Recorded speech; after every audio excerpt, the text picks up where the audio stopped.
ഏവർക്കും ദുഃഖാന തിരുനാളിൻ്റെ എല്ലാവിധ പ്രാർത്ഥനാ മംഗളങ്ങളും ഏറെ സ്നേഹത്തോടുകൂടി ആശംസിക്കുകയാണ്, പ്രാർത്ഥിക്കുകയാണ്.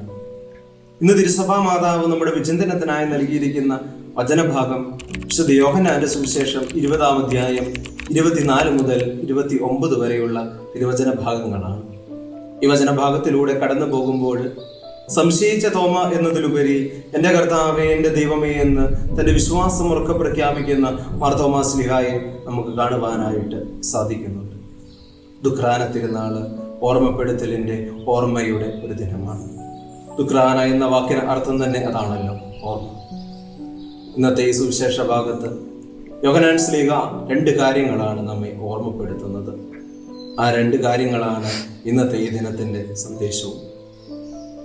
ഒന്നാമത്തെ ഓർമ്മപ്പെടുത്തൽ എന്ന് പറയുന്നത് സഭയാകുന്ന ആ കൂട്ടായ്മയോട് ചേർന്ന് നിൽക്കുക എന്നുള്ളതാണ്. വചനഭാഗത്ത് നാം ഇപ്രകാരം കാണുന്നുണ്ട്: ഉദ്ധിതനായ ക്രിസ്തു ശിഷ്യന്മാർക്ക് പ്രത്യക്ഷനാകുന്ന ഒരു മനോഹരമായ ചിത്രം. ശിഷ്യന്മാർക്ക് പ്രത്യക്ഷനാകുമ്പോൾ തോമാ ശ്ലീഹ മാത്രം ആ ശിഷ്യഗണത്തിൻ്റെ കൂടെയില്ല. ശിഷ്യഗണത്തിൻ്റെ കൂടെയില്ലാതിരുന്ന തോമാ ശ്ലീഹായ്ക്ക് ദൈവ അനുഭവം നഷ്ടമാവുകയും അവൻ സംശയാലുവായി തീരുകയും ചെയ്യുന്ന ഒരു ചിത്രം നാം വചനഭാഗത്ത് കാണുന്നുണ്ട്. പ്രിയ സഹോദരങ്ങളെ, നമ്മുടെയൊക്കെ ജീവിതത്തിൽ ചില ദൈവാനുഭവങ്ങൾ നമ്മൾ നഷ്ടമാക്കിയിട്ടുണ്ടെങ്കിൽ, ദൈവാനുഭവത്തിൽ നിന്ന് നാം മാറ്റി നിർത്തപ്പെട്ടിട്ടുണ്ടെങ്കിൽ ഒന്ന് ചിന്തിക്കുക. സഭയാകുന്ന ക്രിസ്തുവിൽ നിന്ന് നാം ഇപ്പോഴൊക്കെയോ മാറ്റി നിർത്തപ്പെട്ടിട്ടുണ്ട്.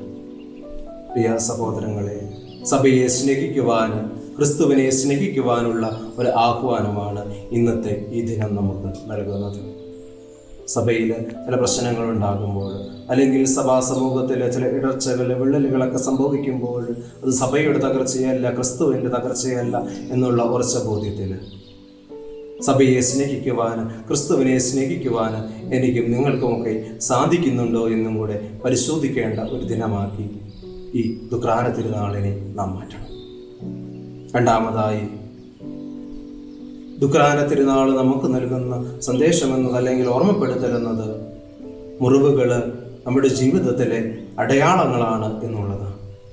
വചനഭാഗത്ത് നാം കാണുന്നുണ്ട്, തൻ്റെ മുറിവ് തോമസ് ശ്ലീഹായ്ക്ക് കാണിച്ചുകൊണ്ട് തോമസിൻ്റെ സംശയത്തെ മാറ്റുന്ന ക്രിസ്തുവിനെ. പ്രിയ സഹോദരങ്ങളെ, പലപ്പോഴും ഞാൻ ചിന്തിച്ച ഒരു കാര്യമാണ്: എന്തുകൊണ്ടാണ് ഉദ്ധിതനായ ക്രിസ്തു തൻ്റെ ശരീരത്തിൽ ആ മുറിവുകൾ അവശേഷിപ്പിച്ചത് എന്ന്.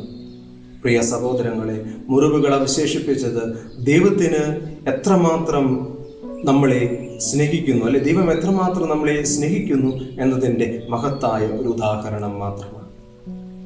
പ്രിയ സഹോദരങ്ങളെ, നമ്മുടെയൊക്കെ ജീവിതത്തിൽ ചില സഹനങ്ങളുണ്ടെങ്കിൽ, ചില വിഷമങ്ങളുണ്ടെങ്കിൽ, ചില ദുഃഖങ്ങൾ, ചില ഒറ്റപ്പെടുത്തലിൻ്റെ അവസ്ഥകളൊക്കെ എൻ്റെയും നിൻ്റെയും ഒക്കെ ജീവിതത്തിലുണ്ടെങ്കിൽ ഒന്ന് ചിന്തിക്കുക.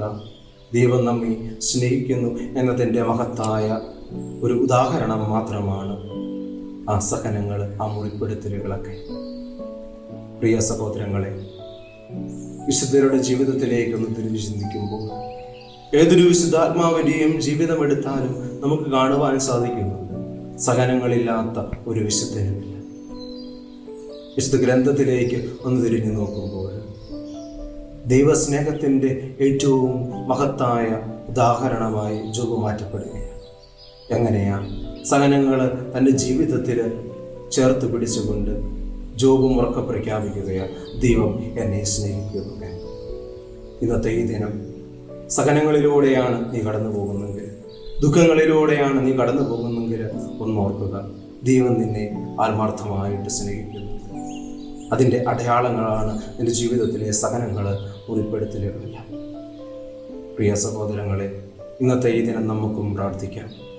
സഭയെ കൂടുതൽ സ്നേഹിക്കുവാൻ, ദൈവസ്നേഹത്തിൻ്റെ അടയാളങ്ങളാണ് ഓരോ മുറിവുകളെന്നുള്ള ബോധ്യത്തിൽ ഉറച്ചു ജീവിക്കുവാൻ, മുറിവുകളെ ദൈവസ്നേഹത്തിൻ്റെ അടയാളങ്ങളായി മനസ്സിലാക്കുവാൻ നമുക്ക് ഓരോരുത്തർക്കും സാധിക്കട്ടെ.